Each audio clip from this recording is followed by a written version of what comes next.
ये मोदी मैजिक नहीं है, ईवीएम मैजिक है। अगर कहीं हम वोट हम अपने हाथी को दे रहे हैं और वोट कहीं और चले जा रहा है, अगर कहीं किसी फूल पर चला जा रहा है, तो हमारी गलती थोड़े हो रही है। हमारे वोट दबाने में तो गलती हो नहीं रही है। बहुत सारे ऐसे शिकायतें हैं। ये आरक्षण दिखावा है, जो आरक्षण हम सबों को देखने में लग रहा है कि नीतीश कुमार ने 75% आरक्षण दे दिया, लेकिन ये धरातल पर नहीं है, ये सच्चाई नहीं है।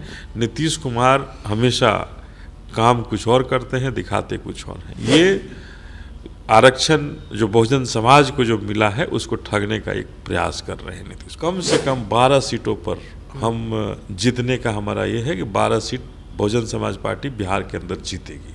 नमस्कार, मैं हूं देवांशु, आप देख रहे हैं न्यूज़ फॉर नेशन।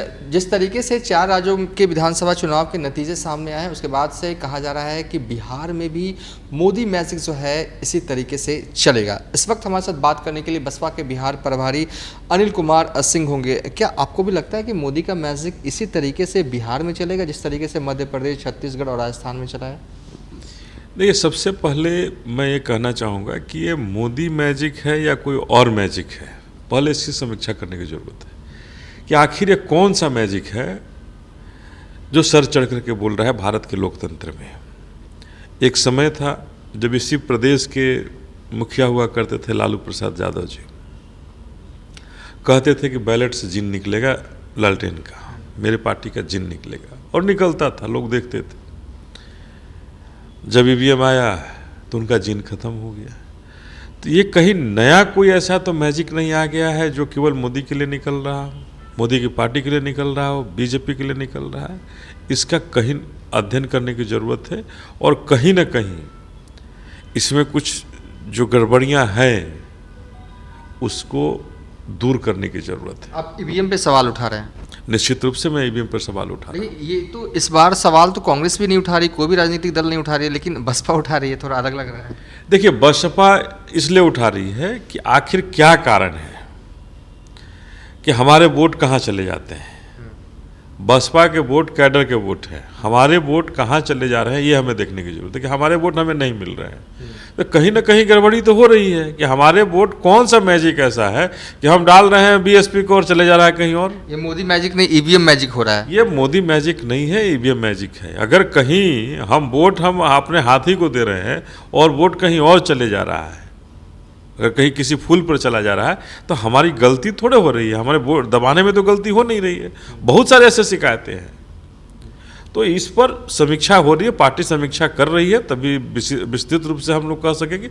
लेकिन अभी हम जरूर इतना कहेंगे कि ये मोदी मैजिक नहीं है, ये कोई और मैजिक है जिसके तर्ज पर बीजेपी जो है लोकतंत्र का हत्या कर रही है। जो आरक्षण दिया गया सीएम नीतीश कुमार की तरफ से, उसको लेकर क्या कहेंगे बिहार में?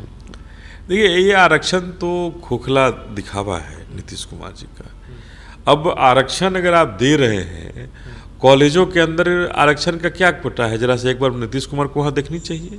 ये सारा कुछ जब कॉन्ट्रैक्ट बेसिस पर कर रहे हैं, सब कुछ कॉन्ट्रैक्ट को दे रहे हैं, कॉन्ट्रेक्चुअल बहाली हो रही है, तो आरक्षण किस बात का दे रहे हैं? ये आरक्षण दिखावा है, जो आरक्षण हम सबों को देखने में लग रहा है कि नीतीश कुमार ने 75% आरक्षण दे दिया, लेकिन ये धरातल पर नहीं है, ये सच्चाई नहीं है। नीतीश कुमार हमेशा काम कुछ और करते हैं, दिखाते कुछ और हैं। ये आरक्षण जो बहुजन समाज को जो मिला है, उसको ठगने का एक प्रयास कर रहे हैं नीतीश कुमार। ठग रहे हैं नीतीश कुमार जी बिल्कुल ठग रहे हैं। ये दिखावा कर रहे हैं कि आरक्षण दे रहे हैं, जब नौकरियां ही नहीं दे रहे हैं आप, तो किस बात का आरक्षण दे रहे हैं? सब कुछ कॉन्ट्रेक्चुअल बहाली कर रहे हैं। ये जो चाहे आप हेल्थ की बात कर लें, अभी आप देखिए क्या स्थिति है हमारे क्लास का। जितनी रसोइया हैं, रसोइया को कितना तनख्वाह देते हैं, कौन सा आरक्षण है उसमें? 1600 आरक्षण दे रहे हैं। आशा दीदी है, जीविका वाली लोग हैं, जीविका दीदी हैं, तो ये सब लोग टोला सेवक हैं। ये सब लोगों को तो ठगने का इन्होंने काम किया।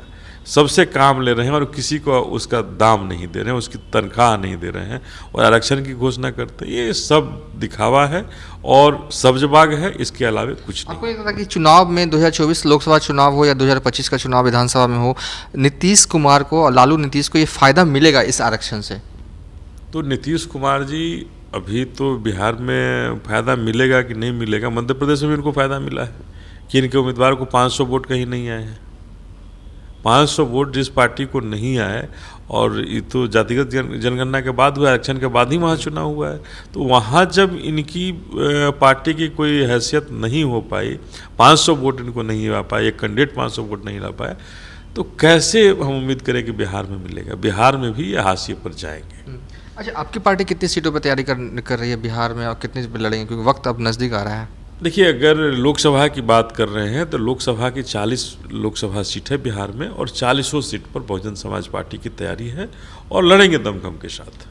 40 सीट पे उम्मीदवार उतारेंगे आप? 40 सीट पर उम्मीदवार उतारेंगे, और हमने पहले भी कहा है कि कम से कम 12 सीटों पर हम जीतने का हमारा ये है कि 12 सीट बहुजन समाज पार्टी बिहार के अंदर जीतेगी, अपने दमखम से जीतेगी, अपने कार्यकर्ताओं के बल से जीतेगी।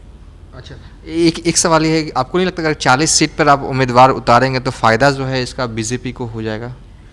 देखिए, हम तो भाई लोकतंत्र में तो ये है ना, बाबा साहब ने जो अधिकार दिया है उस अधिकार में तो है किसी को उम्मीदवार बनने का। तो क्या बहुजन समाज पार्टी एक राष्ट्रीय पार्टी है, और राष्ट्रीय पार्टी होने का हमें ये करें कि किसको फायदा हो जाएगा? अरे हम अपनी फायदा के लिए लड़ रहे हैं ना। बहुजन समाज पार्टी बहुजन समाज के फायदा के लिए लड़ रहा है कि बहुजनों को न्याय मिले, बहुजनों को लोकसभा में, विधानसभा में हमारी सदस्यता वहाँ पहुँचे, हम सदस्य बने लोकसभा में। लोकसभा में अगर सदस्य बनेंगे, हमारे बहुजन समाज के लोग बनेंगे, तो बहुजन के हक और हुकूक की लड़ाई लोकसभा के अंदर करेंगे, सदन के अंदर करेंगे। नहीं तो हम तो सड़क पर ही करते रह जाएंगे, हमारी आवाज़ को कोई नहीं सुनता है। चाहे वो राज्य सरकार हो या राष्ट्र की सरकार हो, ये दोनों ही सरकारें बहुजन विरोधी हैं और बहुजनों को दबाने के लिए हर प्रयास करती है। जितना कुकृत्य होता है उतना कुकृत्य लोग करते हैं। आज तक बिहार की सैकड़ों ऐसी घटनाएं हैं जो दलितों के ऊपर अत्याचार हुआ, जुल्म हुआ, उन्हें न्याय नहीं मिला।